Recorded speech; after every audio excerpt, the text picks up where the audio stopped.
Hello, good morning students. SI BCom semester 4. Today we are going to start Advanced Accounting and Auditing paper 3 means cost account. First of all, look at the chapter. How many chapter in cost account? There are 5 chapters. The first one is job costing and batch costing.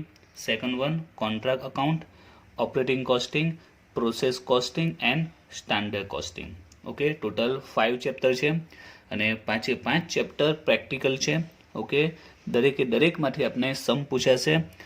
Same 3માં આપણે જોયું હતું કે first and last was a theory and other are practically chapter. Okay, but in semester 4 we have to learn some example in every chapter. 5 ચેપ્ટરમાંથી આપણે sum પૂછાય છે. કોઈ થિયરિકલ આખું સ્પેશિયલી થિયરિકલ કોઈ ચેપ્ટર નથી. 5 ચેપ્ટર આપણે ભણીશું. 5 ચેપ્ટરમાં આપણે સમ આવશે. Today we are going to start the chapter number 1 job costing and batch costing. Job costing અને બેચ કોસ્ટિંગ આપણે શરૂ કરીશું. The easiest chapter for semester 4 and smallest also. Okay, સૌથી ઇઝી અને સૌથી નાનું ચેપ્ટર છે. આજે આપણે સ્ટાર્ટ કરીએ છીએ તો આ વીકમાં ચેપ્ટર કમ્પ્લીટ પણ થઈ જશે અને આ વીકમાં જ આપણે બીજું ચેપ્ટર સ્ટાર્ટ પણ કરી દઈશું. તો સૌથી ઇઝી અને સૌથી નાનું ચેપ્ટર છે. આજે આપણે એમાં દાખલા પણ શરૂ કરી દઈશું. Okay, first of all V understand what is job costing and batch costing. તો પહેલે સમજીએ કે આ જોબ કોસ્ટિંગ એટલે શું. What is job costing? તો જોબ, અહીંયા job means order. Job means order. Job costing means શું થશે? Order costing. ઇટ મીન્સ આપણે જે ઓર્ડર મળે એ ઓર્ડરને આપણે શું કરવાની છે? કોસ્ટ કાઢવાની છે. તો એને કહેવાય છે job costing. Okay, job costing means order costing. Whatever order we get we have to find out it cost. Okay, આપણે જે ઓર્ડર મળે આપણે ઓર્ડરને શું કહેવાની છે? કોસ્ટ જણાવવાની છે. કોસ્ટ આપણે ફાઇન્ડ આઉટ કરવાની છે. હવે શા માટે આ ચેપ્ટર ઇઝીએસ્ટ કીધું મેં? ઓકે, શા માટે આ સેમ 3નું આ ઇઝીએસ્ટ ચેપ્ટર છે? બિકોઝ આમાં કોસ્ટ ફાઇન્ડ આઉટ કરવાની છે. વી have to find out cost and we know very well how to find out cost. We learn this point in semester 3 cost શીટમાં. ઓકે, આપણે કોસ્ટ શીટ બનાવતા હતા semester 3માં, યાદ છે ને? Cost sheet. કોસ્ટ શીટનું ફોર્મેટ શોર્ટમાં જોઈએ આપણે રિમાઇન્ડ કરીએ તો એમાં આપણે મટીરિયલ આવતું હતું, then wages, then direct expenses, જેના ટોટલને આપણે કહેતા હતા પ્રાઇમ કોસ્ટ. ઓકે, શોર્ટમાં ફોર્મેટ યાદ કરી લઈએ. ધેન વી હેડ, શું એડ કરતા હતા? Factory overheads. તો એને આપણે શું કહેતા હતા? ફેક્ટરી કોસ્ટ કે પછી વર્ક કોસ્ટ. પછી એડ કરતા હતા આપણે ઓફિસના ઓવરહેડ્સ. તો એને આપણે ઓફિસ કોસ્ટ કહી શકીએ અથવા તો કોસ્ટ ઓફ પ્રોડક્શન પણ કહી શકીએ. ઓકે, ત્યાર પછી એમાં સેલિંગ એક્સપેન્સ એડ કરતા હતા, જે આવતી ટોટલ કોસ્ટ. એમાં પ્રોફિટ એડ કરીને આપણે સેલની વેલ્યુ ફાઇન્ડ આઉટ કરતા હતા. તો શા માટે ચેપ્ટર ઇઝી છે? બિકોઝ અહીંયા આપણે જે ઓર્ડર મળે છે એની કોસ્ટ ફાઇન્ડ આઉટ કરવાની છે.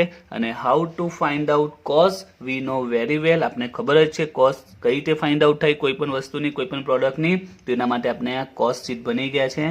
તો બસ આપણે આ કોસ્ટ શીટ જ જોબ કોસ્ટિંગમાં બનાવવાનું છે. બિકોઝ કોઈ પણ પ્રોડક્ટની જો કોસ્ટ ફાઇન્ડ આઉટ કરવી હોય તો એનું જે બેઝિક ફોર્મેટ છે તે આ કોસ્ટ શીટ છે. ક્લિયર? એટલે જોબ કોસ્ટિંગમાં આપણે શું બનાવીશું? આ કોસ્ટ શીટ બનાવશું અને કોસ્ટ શીટ બનાવવાનું આપણે ઓલરેડી સેમ 3માં બની ગયા છે. અને અહીંયા પ્લસ પોઈન્ટ એ છે કે સેમ 3ની કમ્પેરમાં એકદમ ઇઝી લેવલ પર આવશે. કોસ્ટ શીટ આપણું આખું એમ સમજો કે સેમ 3માં આપણે ટોટલી કોસ્ટ શીટ સ્ટડી કરી, બરાબર છે? ટોટલી કોસ્ટ શીટ બનતા અહીંયા ટોટલી નહીં આવશે, એનો હાફ પાર્ટ પાછો આવવાનો છે. એટલે એ રીતે ચેપ્ટર પાછું ઇઝી બની ગયું છે. તો ક્લિયર જોબ કોસ્ટિંગ શું છે તે. નાઉ બેચ કોસ્ટિંગ. હવે બેચ કોસ્ટિંગ કોને કહેવાય તેની વાત કરીએ. તો આના માટે હું જોબ કોસ્ટિંગનું કે એક્ઝામ્પલ લેવું છું, પછી એના પરથી બેચ કોસ્ટિંગ સમજાવ એટલે ક્લિયર થઈ જશે. તો જોબ કોસ્ટિંગ અને બેચ કોસ્ટિંગ બંને એક જ છે. બંનેમાં માઇનર ડિફરન્સ કહી શકાય, બંને એક જ છે. આમાં પણ જે ઓર્ડર મળે છે એની કોસ્ટ જ ફાઇન્ડ આઉટ કરવાની છે, આમાં પણ જે ઓર્ડર મળે એની કોસ્ટ ફાઇન્ડ આઉટ કરવાની છે. તો પછી બંનેમાં ફરક શું છે? Vote is difference between both? Okay, બંનેનો મિનિંગ એક જ થાય છે કે જે ઓર્ડર મળે આપણે એની કોસ્ટ ફાઇન્ડ આઉટ કરવાની છે. Now what is difference between job costing and batch costing? Okay, તો I explain you with an example. Suppose કે કોઈક હોસ્પિટલ, કોઈ ગવર્મેન્ટ હોસ્પિટલ સ્ટાર્ટ થાય છે અને એના માટે પર્ટિક્યુલર ટાઈપના ટેબલ, ફર્નિચર, ચેર વગેરે અલગ અલગ પ્રકારના ફર્નિચરની રિક્વાયર હશે. ઓકે, અલગ અલગ પ્રકારની જે ચેર હશે, ટેબલ હશે, કે જે પણ ફર્નિચર યુઝ થતું હશે, તો એની માની લો કે આપણે ચલો ચેરની વાત કરીએ, સિટિંગ ચેર ને અધર્સ જે પણ ચેર હશે, ટોટલ ચોક્કસ પ્રકારની, ઓકે, એક ફિક્સ ફોર્મેટની એમને 400 ચેરની રિક્વાયર છે. ઓકે, તો આના માટે ઓર્ડર આપશે. તો જે પણ વ્યક્તિને ઓર્ડર આપશે, ઓકે, જે પણ ફર્નિચરનો શોરૂમ વાળો હશે કે કોઈ પણ પર્ટિક્યુલર જે પર્સન હશે જે ફર્નિચરનું વર્ક કરતો હશે એને આ 400 ચેર બનાવવાનો ઓર્ડર આપશે. તો એ શું કરશે? આ કોસ્ટ શીટ તૈયાર કરશે. એમાં કહેશે કે આટલું મટીરિયલ યુઝ થશે, આટલી વેજીસ યુઝ થશે, આટલું ડાયરેક્ટ એક્સપેન્સ થશે, આટલો ફેક્ટરીનો એક્સપેન્સ થશે, આટલો ઓફિશિયલ એક્સપેન્સ થશે. ત્યાર પછી સેલિંગ એક્સપેન્સ અહીંયા કન્સિડર નહીં કરશે. શું એને સેલ કરવાનું છે? નહીં. એ તો ઓર્ડર મળશે ને ઓર્ડર પ્રમાણે વસ્તુ બનાવીને આપી દેશે. Okay, he make product as per order. જે પણ ફર્નિચર વાળશે એને સેલિંગ કરવાનું નથી. ઓકે, એટલે એને સેલિંગના એક્સપેન્સ અહીંયા આવશે ને, એટલે મેં તમને સેલિંગના એક્સપેન્સ મેં લખ્યા જ નહીં. આ જે ઓફિસના એક્સપેન્સ એડ કરતા જે કોસ્ટ મળશે ને એ શું બની જશે? અહીં ટોટલ કોસ્ટ બની જશે. એમાં આપણે પ્રોફિટ એડ કરીશું, એ સેલ કહેવાશે. તો શા માટે અહીંયા સેલિંગ એક્સપેન્સ નહીં આવશે? એની પાછળ રીઝન એ છે કે અહીંયા જે ઓર્ડર મળે છે ઓર્ડર પ્રમાણે આપણે કામ કરીશું. Okay, we make product as per order. We don't have to sell product. Clear? આપણે ઓર્ડર પ્રમાણે જસ્ટ વસ્તુ બનાવવાના છે, વસ્તુ પ્રિપેર કરીશું, એમ જે ઓર્ડર છે એને ડાયરેક્ટ આપી દઈશું. આપણે અહીંયા સેલિંગ કરવાના છે ને, એટલે સેલિંગના એક્સપેન્સ ક્વેશ્ચનમાં પણ આપણે જે સમ સોલ્વ કરીશું એમાં પણ આવશે એમ નહીં. ક્લિયર? એટલે આમાં જે આપણું કોસ્ટ શીટ છે, એટલે મેં શરૂઆતમાં કીધું કે સેમ ટ્રીમાં આપણે કોસ્ટ શીટ ટોટલી સ્ટડી કર્યું હતું, બટ જોબ કોસ્ટિંગમાં આપણે ટોટલી કોસ્ટ શીટ નહીં આવશે અને અમુક પાર્ટ્સ આવવાના છે. તો અમુક પાર્ટ્સમાં યાદ રાખજો કે ક્યાં સુધી આવશે? કોસ્ટ ઓફ પ્રોડક્શન, એટલે કે એને તમને ટોટલ કોસ્ટ કહીશું. સેલિંગના એક્સપેન્સ અહીંયા આવશે નહીં. ક્લિયર? તો પહેલો પોઈન્ટ જોબ કોસ્ટિંગમાં શું રાખવાનો છે કે એમાં પ્રાઇમ કોસ્ટ આવશે, વર્ક કોસ્ટ આવશે અને કોસ્ટ ઓફ પ્રોડક્શન એ જ આપણી ટોટલ કોસ્ટ કહેવાશે. સેલિંગ ઓવરહેડ્સ અહીંયા આવવાના નથી.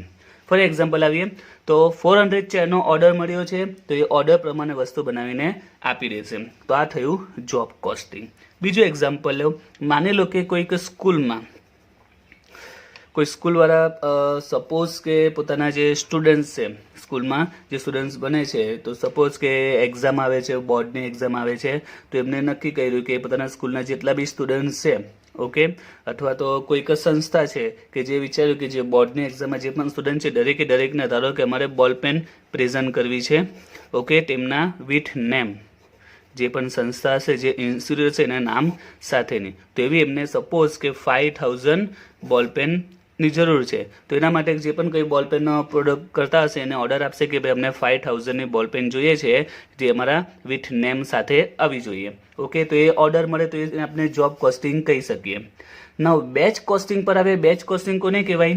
તો એમાં પણ એવું જ આવે, આપણે ઓર્ડર મળે, ઓર્ડર પ્રમાણે આપણે વસ્તુનું પ્રોડક્શન કરીશું. બટ ડિફરન્સ ઇઝ ધેટ કે બેચ કોસ્ટિંગમાં જે એકચ્યુઅલ પ્રોડક્ટ છે એ પ્રોડક્ટ તૈયાર નહીં થતી, બટ એના જે પાર્ટ્સ હોય છે એ પાર્ટ્સનો ઓર્ડર મળે છે. શેનો ઓર્ડર મળે છે? એના પાર્ટ્સનો આપણે અહીંયા ઓર્ડર મળે છે. અને એ ઓર્ડર એની ક્વોન્ટિટી ઓલવેઝ હાઈ હોય છે. એની જે ક્વોન્ટિટી હોય તે કેવી હોય? હાઈ હોય છે. જેમ કે હવે આમાં બોલપેનનું એક્ઝામ્પલ લીધું, તો બોલપેનના એક્ઝામ્પલ માટે ધારો કે એની રિફિલની વાત કરીએ, તો જે માની લો કે ABC લિમિટેડ કરીને કોઈ કંપની છે, એને આ બોલપેનનો ઓર્ડર મળ્યો છે. ઓકે, આ 5000 બોલપેન બનાવવાનો ઓર્ડર કોને મળ્યો છે? ABC લિમિટેડને. તો એ જોબ કોસ્ટિંગમાં આવશે. બટ હવે એમને જે રિફિલની જરૂર છે, તો રિફિલ માટે XYZ લિમિટેડને ઓર્ડર આપશે કે ભાઈ અમને આટલી રિફિલ કમ્પ્લીટ કરીને આપો. ઓકે, તો આ જે રિફિલનો જે ઓર્ડર છે તે શું બની જશે? બેચ કોસ્ટિંગમાં આવી જશે. એટલે કે કોઈ એકચ્યુઅલી પ્રોડક્ટના જ્યારે પાર્ટ્સનો આપણે અલગથી ઓર્ડર આપીએ છીએ, તો એ પાર્ટ્સનો જે ઓર્ડર હોય એને શું કહેવાય છે? Batch costing. અને પાર્ટ્સનો ઓર્ડર ઓલવેઝ હાઈ હોય છે, એની ક્વોન્ટિટી ઓલવેઝ હાઈ હોય છે. બેચમાં જે ક્વોન્ટિટી હોય છે એ ક્વોન્ટિટી ઓલવેઝ કેવી હોય છે? હાઈ હોય છે, જ્યારે આમાં હાઈ હોઈ પણ શકે ન પણ હોઈ શકે, બંને પોસિબલ છે. ઓકે, જેમ કે આમાં 10 ચેર બનાવવાનો પણ ઓર્ડર મળી શકે છે, 100 ચેર બનાવવાનો ઓર્ડર પણ આવી શકે છે જોબ કોસ્ટિંગમાં. ઓકે, જ્યારે અહીંયા વાત કરીએ તો એની ક્વોન્ટિટી ઓલવેઝ 1000+ કેવી જ ક્વોન્ટિટી હોય છે. તો બંનેમાં ડિફરન્સ એટલો જ છે કે આમાં જે એકચ્યુઅલમાં પ્રોડક્ટ યુઝ થાય છે તેનો ઓર્ડર મળતો હોય છે, જ્યારે આમાં જે પ્રોડક્ટ છે એના કોઈ પાર્ટ્સનો આપણે ઓર્ડર મળતો હોય છે એને બેચ કોસ્ટિંગ કહેવામાં આવે છે. Clear what is job costing and what is batch costing. અને આપણે જે સમ આવશે બધા જોબ કોસ્ટિંગના જ આપણે પૂછાય છે. બેચ કોસ્ટિંગના સમ બુક્સમાં 1 કે 2 જ આપેલા છે પણ આપણે પૂછાતા નથી. Okay, so we will practice for job costing. Clear? તો હવે આપણે સ્ટાર્ટ કરીએ સમ. હવે સમ સ્ટાર્ટ કરીએ એ પહેલાં બીજો એક પોઈન્ટ યાદ રાખવાનો છે કે જોબ કોસ્ટિંગમાં આપણે જે કોસ્ટ શીટ બનાવીશું આ ફોર્મેટમાં જ આવશે નોર્મલી, પણ એ ફોર્મેટ આનું ફિક્સ નથી, એ અપડેટ થયા કરશે, ચેન્જીસ આવ્યા કરશે.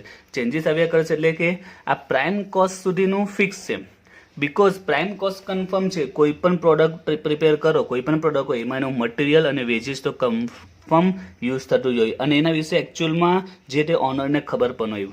સપોઝ કે જ્યારે એને ઓર્ડર મળે 400 ચેરનો કે 1000 બોલ પેન્સનો, તો એને ખ્યાલ હશે કે એમાં એકચ્યુઅલી કેટલું મટીરિયલ યુઝ થશે, કેટલું વેજીસ થશે, એને ઓન ધ સ્પોટ આઈડિયા હોય જ છે. ને આઈડિયા હોય જ છે, જે ફર્નિચરનું કામ કરતો એને ખ્યાલ હશે જ કે 1 ચેર જો બનાવવી હોય, બરાબર, 1 ચેર બનાવવી હોય વુડ્સની, બરાબર, સપોઝ વુડ્સની ચેર બનાવી છે તો એમાં કેટલું વુડ વપરાશે એને આઈડિયા હશે જ, એપ્રોક્સિમેટલી 5 kg, 3 kg, 2 kg એના માઇન્ડમાં સેટ હોય. એને મટીરિયલ વિશે એને કન્ફર્મ આઈડિયા હોય છે, કેટલું મટીરિયલ જશે અને વર્કરને કેટલી વેજીસ આપવી પડશે એમ માઇન્ડમાં ફિક્સ હોય છે.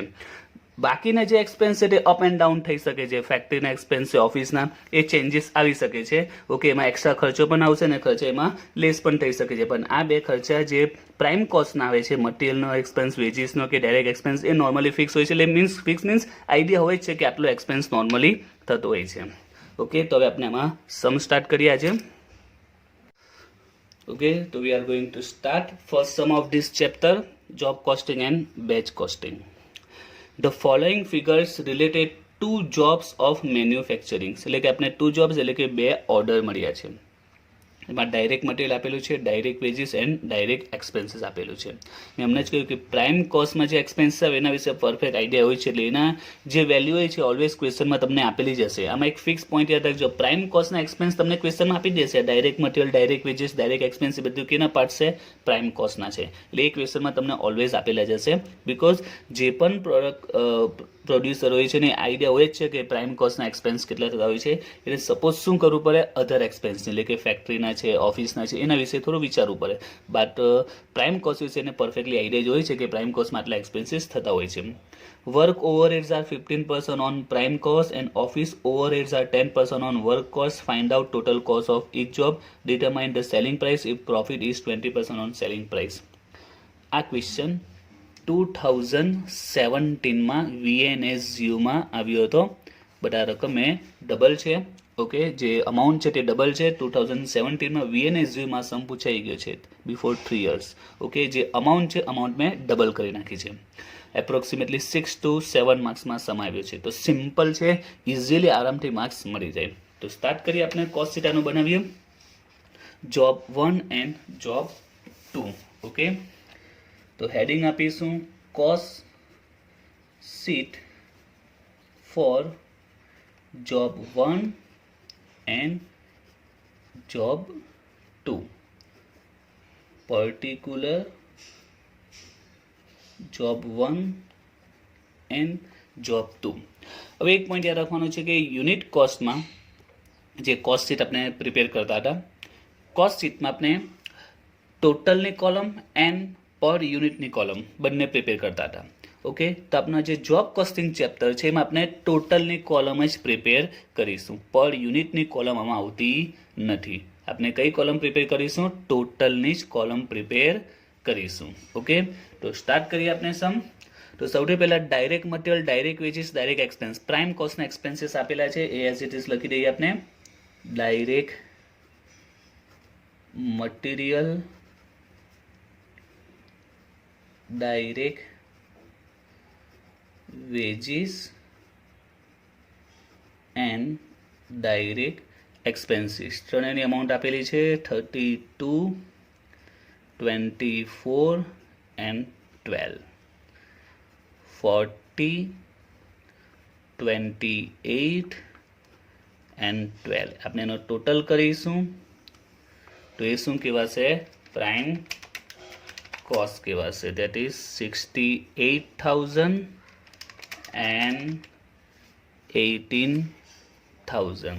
Okay, we got this prime cost. Okay, prime cost મળી ગઈ. Now next, work overheads are 15% of prime cost. We know very well prime cost પછી આપણે શું લખીએ છીએ? ફેક્ટરીના એક્સપેન્સીસ લખીએ છીએ, ફેક્ટરી ઓવરહેડ્સ લખીએ છીએ. ઓકે, તો પ્રાઇમ કોસ્ટ પછી નોર્મલી શું આવે? Factory overheads. ઓકે, અને ફેક્ટરી ઓવરહેડ્સ કેટલા છે? તમે આપ્યું છે work overheads are 15% on prime cost.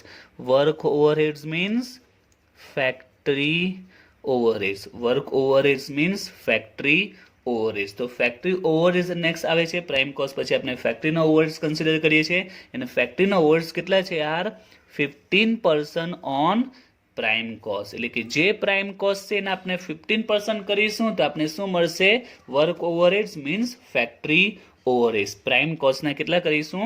15% of prime cost. તો જે પ્રાઇમ કોસ્ટ છે એને આપણે 15% કરીશું. 68,000 ના આપણે 15% કરીશું. વી ગેટ 34,000 and 80,000 ના 50% વી ગોટ 40,000. ટોટલ આવશે 120 and here is 1,02,000. અને આપણે શું કહીશું? વી કોલ હિમ ફેક્ટરી કોસ્ટ ઓર ઓલ્સો વર્ક કોસ્ટ. ઓકે, અને ફેક્ટરી કોસ્ટ પણ કહી શકાય, વર્ક કોસ્ટ પણ કહી શકાય. નેક્સ્ટ કયા એક્સપેન્સીસ આવે? Factory expense. Then office overheads. તો ચેક કરો ઓફિસ ઓવરહેડ્સની ઇન્ફોર્મેશન છે. યસ, ઓફિસ ઓવરહેડ્સ આપેલા છે. યાદ રાખજો, અમે ચેક કરી લેવાનું કારણ કે મેં સ્ટાર્ટિંગમાં કીધું કે કોસ્ટ શીટનું ફૂલ ફોર્મેટ અહીંયા આવવાનું નથી. અમુક પાર્ટ્સ નહીં આવશે, સ્કીપ થઈ જશે. તો જે ક્વેશ્ચનમાં ઇન્ફોર્મેશનમાં જે એક્સપેન્સીસ આપેલો એ જ આપણે અહીંયા કન્સિડર કરીશું. આપણે ફિક્સ ફોર્મેટ નહીં બનાવવાનું. સેમ થીમાં તમને યાદ હોય તો હું ફિક્સ ફોર્મેટ કમ્પ્લીટ રાખતો હતો. આપણે ફિક્સ ફોર્મેટ બનાવી જ દેતા હતા. બસ આપણે ફક્ત વેલ્યુ રાઇટ ડાઉન કરતા હતા. એનું ફિક્સ ફોર્મેટ કમ્પ્લીટ રાખતા હતા અને વેલ્યુ રાઇટ ડાઉન કરતા હતા. અમે એવું નથી, અમે જે એક્સપેન્સીસ હોય એ રીતે આપણે એક્સપેન્સ રાઇટ ડાઉન કરીશું. તો ઓફિસ ઓવરહેડ્સ આપેલા છે. ઓફિસ ઓવરહેડ્સ એના માટે શું કીધું છે યાર? 10% on work cost. It means કે જે વર્ક કોસ્ટ હશે એના કેટલા કરીશું?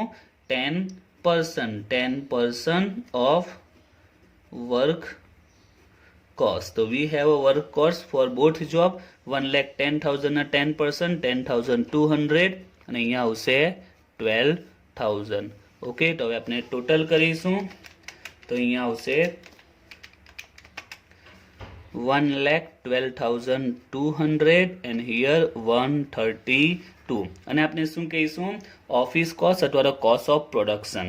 બટ સ્ટાર્ટિંગમાં મેં તમને કહ્યું કે આના પછી કયા એક્સપેન્સીસ આવતા હોય? નોર્મલી સેલિંગના ઓવરહેડ્સ આવતા હોય. બટ આપણે અહીંયા ઓર્ડર મળે છે, ઓર્ડર પ્રમાણે વસ્તુ બનાવીને આપણે પ્રોડક્ટ આપી દઈશું. We don't have to make any selling expense. આપણે સેલિંગ એક્સપેન્સ કરવાના આવતા નથી.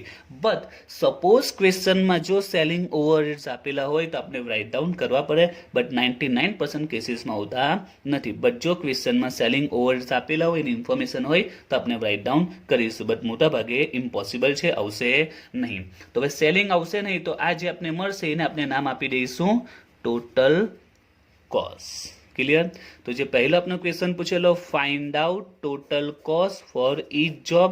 ઓકે, તો આપણે ટોટલ કોસ્ટ મળી ગઈ. ઓકે, અહીંયા આપણો ક્વેશ્ચન પૂરો થઈ જાય. બટ અહીંયા અધર ઇન્ફોર્મેશન આપેલી છે ક્વેશ્ચનમાં. જ્યારે એક્ઝામમાં જે ક્વેશ્ચન પૂછાય તો ધ્યાનથી જોજો શું પૂછેલું છે. જે જો ફક્ત આપણે ટોટલ કોસ્ટ પૂછેલું તો અહીંયા આપણો સમ કમ્પ્લીટ થઈ ગયો. ઓકે, ટોટલ કોસ્ટ હશે તો અહીંયા સમ આપનો complete. But here is again given that determine the selling price if profit is 20% on selling price. Okay, એટલે અહીંયા આગળ નેક્સ્ટ ટોપિક કયો આવશે? પ્રોફિટ આવશે અને એની સેલિંગ પ્રાઇસ આવશે. તો આપણે એની કેલ્ક્યુલેશન કરીશું. Profit and selling price. Okay, તો અહીંયા આપણે સિમ્પલ છે. સપોઝ કરી લઈશું profit is 20% on selling price. Profit is 20% on selling price. So we know very well how to calculate તો પ્રોફિટ શેના પર છે? ઓન સેલિંગ છે. પ્રોફિટના પર્સન્ટેજ કોના પર આપેલા છે? ઓન સેલિંગ પર છે. જેના પર પ્રોફિટના પર્સન્ટેજ હોય ઓલવેઝ એ અમાઉન્ટને સપોઝ કરીશું. તો પ્રોફિટ ઓન સેલ પર છે તો આપણે સપોઝ કરીશું સેલ. સપોઝ સેલ કે selling price is equal to 100. Then what will be profit? The profit will be 20%. Now profit will be minus deducted from sale and we got cost 18. Right, profit એ સેલમાંથી minus થશે તો આપણે cost મળશે 80. હવે simple છે, આપણે step મૂકી દઈશું. તો જોબ નંબર 1 ની વાત કરીએ તો શું સ્ટેપ આવશે? તો આપણી પાસે કોસ્ટ છે and we want selling price. V have a cost and we want selling price. V have a cost and we want to find out selling price. હવે પહેલા આમાંથી આપણે વેલ્યુ લઈએ કે કોસ્ટ કેટલી છે? 18. Than selling price 100. 18 માં 100 છે તો જોબ નંબર 1 ની વાત કરીએ 1,12,200 માં કેટલા આવશે? 1,12,200 into 100 divided by 80. So we got 1,40,250. It's a selling price for job number 1. Minus કરીશું આપણે ને. We got profit 28,015. ઓકે, એ જ પ્રમાણે જોબ નંબર 2 માટે પણ કરીશું. That is 1,65,000 and the difference will be 33,000. That is profit. તો આ જોબ નંબર 1 માં આપણે જે કંઈ ઓર્ડર મળ્યો હતો એની સેલિંગ પ્રાઇસ 142,250 આવી. બીજો એક પોઈન્ટ કહું છું કે અહીંયા જે આપણે ઓર્ડર મળ્યો હશે મે બી એવી પણ સિચ્યુએશન આવે છે કે આપણે એક જ વસ્તુનો ઓર્ડર મળ્યો, ઓનલી વન પ્રોડક્ટ. તો ઓનલી વન પ્રોડક્ટની આ વેલ્યુ આવી 142,250. ઘણીવાર આપણે કોઈ એક જ પર્ટિક્યુલર ચોક્કસ પ્રકારની વસ્તુ બનાવવાનો ઓર્ડર મળતો હોય, only one. Okay, only 1 unit. તો આ 1 યુનિટની બતાવે છે કે 1 યુનિટ જોબ નંબર 1 માં આપણે કોઈ 1 યુનિટ બનાવવાનું હશે એની વેલ્યુ કેટલી આવી? 140,250 એની સેલિંગ પ્રાઇસ થઈ. એટલે કે જોબમાં આપણે 10 ઓર્ડર મળી શકે, 50 ઓર્ડર મળી શકે ને 1 યુનિટનો ઓર્ડર પણ મળી શકે છે, એની પણ પોસિબિલિટી હોય છે. ઓકે, હવે આપણે સ્ટાર્ટ કરીએ બીજો સમ ચેપ્ટરમાં.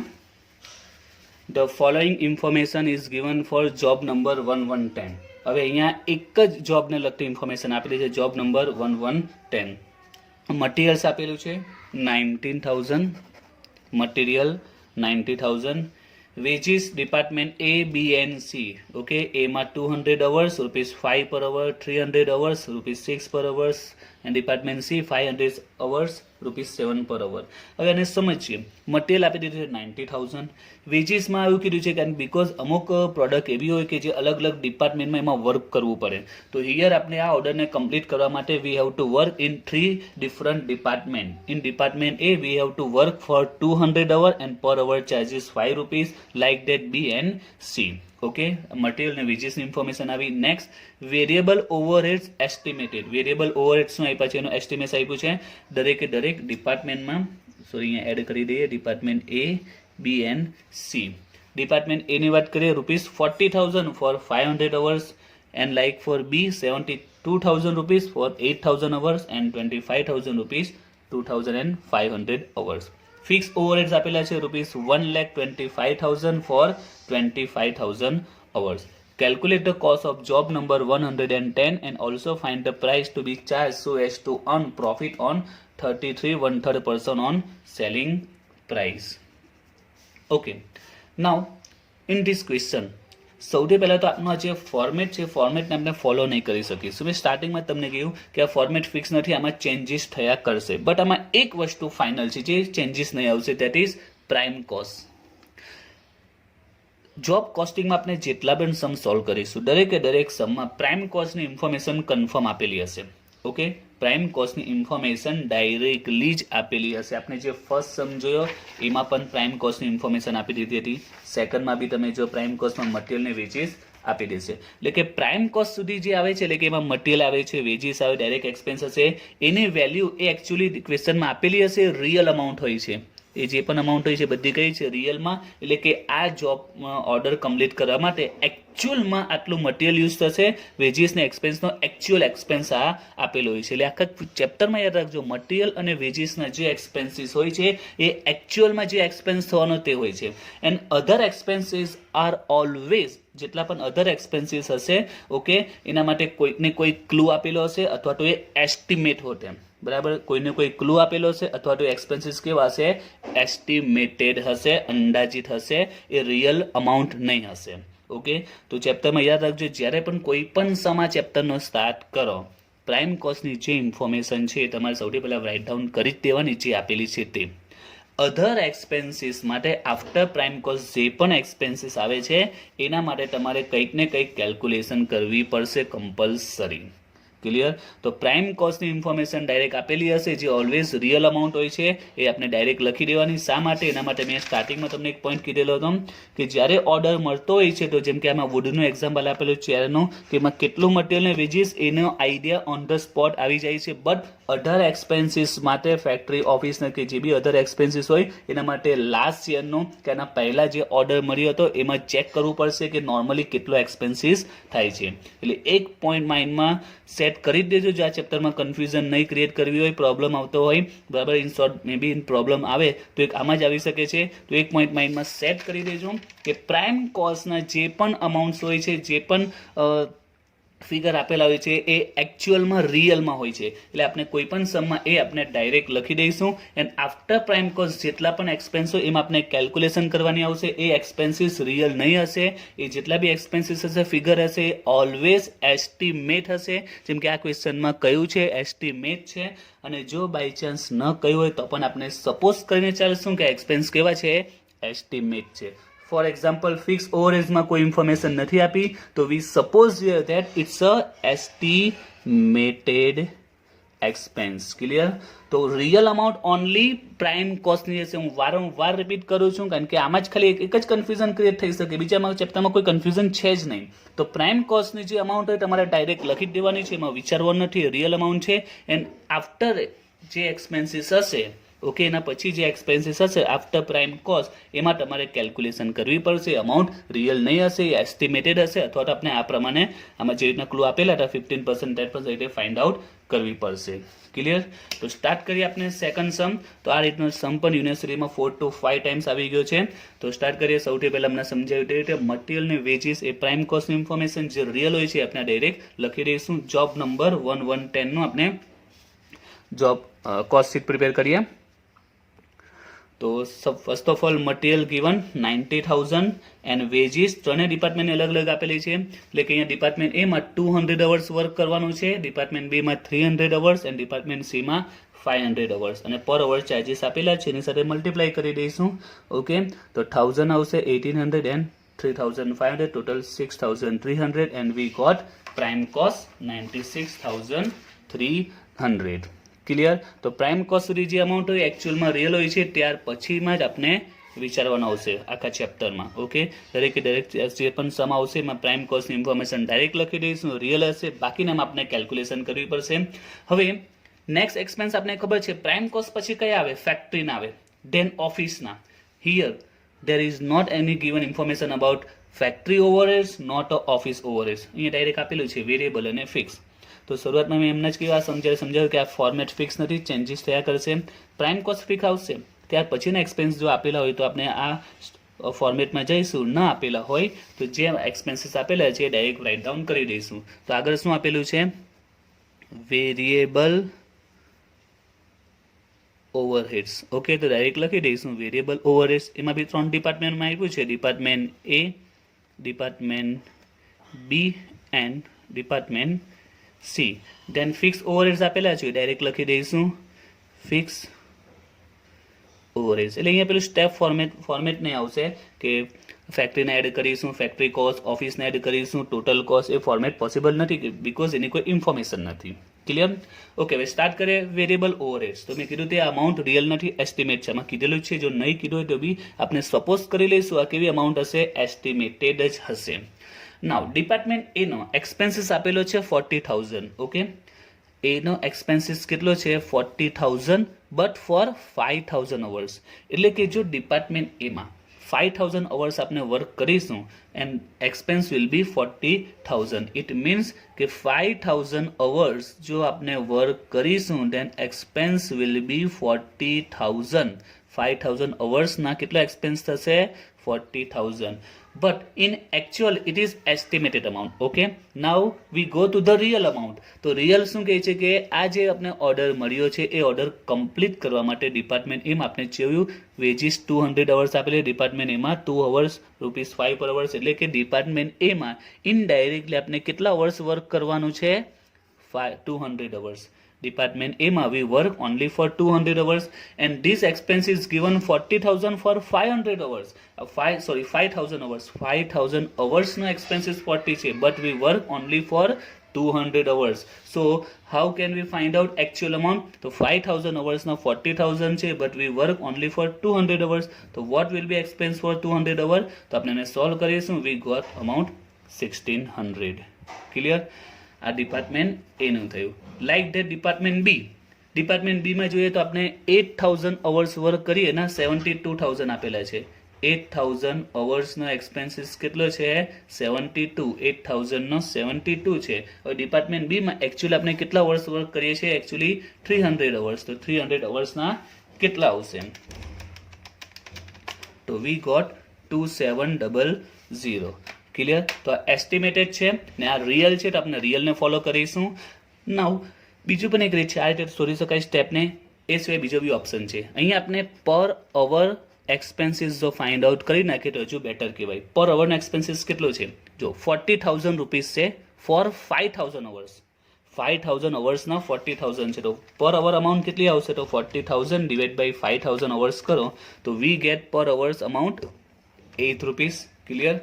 ટોટલ 40,000 રૂપીસ ફોર 5,000 અવર્સ તો પર અવરના કેટલા આવશે 8 રૂપીસ.